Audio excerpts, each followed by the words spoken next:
Hi. இந்த E20 petrol இருக்கு இல்லைங்க, நிறைய பேர் பேச சொன்னனால இந்த வீடியோ. ஏன்னா நிறைய பேருக்கு இதில் டவுட் இருக்குது, அதை கிளியர் பண்ணணுங்கிறதுக்காக இந்த வீடியோ. E20 பெட்ரோல், இப்போ வர பெட்ரோல் இருக்குல்ல, மேக்ஸிமம் பெட்ரோல் எல்லாம் E20 மாறிடுச்சு. எத்தனால் 20% மிக்ஸ் பண்ண ஆரம்பிச்சிட்டாங்க.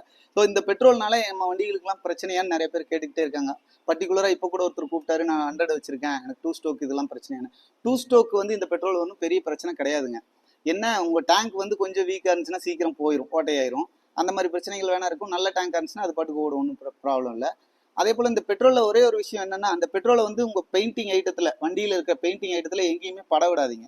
ஏன்னா அது ஆசிட் மாதிரி வேலை செய்யுது. சீக்கிரம் வந்து பெயிண்ட் பேட் ஆயிரும், பெயிண்டே போயிடும், உறிஞ்ச மாதிரி வந்துடும். ரீஸ்டோர் மாட்டுறவங்க, புது வண்டி வச்சிருக்கவங்க, எல்லா வண்டியுமே பெட்ரோலை வந்து டேங்க் மேலேயோ பெயிண்டிங் இருக்கிற ஐட்டம் மேலேயோ சிந்த விடாதீங்க. சிந்த விட்டிங்கன்னா கண்டிப்பாக பெயிண்ட் போயிடும். அது ஒரு பிரச்சனை இந்த வண்டியில் இருக்குது. அதே போல் BS6 யூஸ் பண்ணுறவங்களுக்கு பிரச்சனை கிடையாது. ஃபியூல் பம்ப் வந்து அதுக்கு தகுந்த மாதிரி ப்ரெஷர் அதிகம் பண்ணியிருக்காங்க. ஸோ E20 வந்து BS6க்கு பிரச்சனை கிடையாது. BS4க்கு பிரச்சனையான்னு கேட்டிங்கன்னா கண்டிப்பாக பிரச்சனை. BS4ல வந்து ஃபியூல் பம்ப் அடிக்கடி போய்கிட்டே தான் இருக்கும் இப்போ இருக்கிற பெட்ரோல் அடிக்கும் போது. இதுக்கு ஆப்ஷன் என்ன, அதுக்காக நம்ம பெட்ரோலை மாற்றி விட முடியாது. ஏன்னா ஆல்ரெடி பெட்ரோல் ஃபுல்லாக E20 ஆயிடுச்சு. ஃபியூல் பம்ப் போய் நீங்கள் BS4 வச்சுருந்தீங்கன்னா ஃபியூல் பம்ப் போய் மாற்றும் போது ஃபியூல் பம்ப்லேருந்து மோட்டர் இருக்கு இல்லைங்க, அந்த ஃபியூல் பம்போட மோட்டர், அந்த மோட்டர் மட்டும் BS6ஓட தான் மேட்ச் பண்ணி போட்டுக்குங்க. அப்போ உங்களுக்கு வந்து அடிக்கடி போகிற பிரச்சனை வராது. அது ஒன்று தான் BS6ல இது பிரச்சனை, இந்த பெட்ரோல்னால. மற்றபடி BS6க்கு எந்த ப்ராப்ளமே இல்லை. நீங்கள் பாட்டுக்கு தாராளமாக ஓட்டலாம்.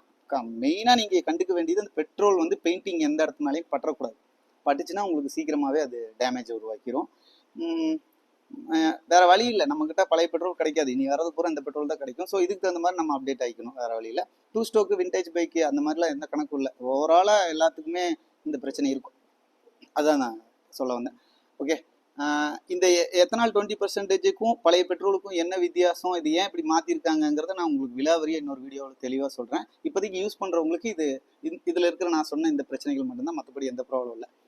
இது மட்டும் மெக்கானிக்ஸ். பாய்.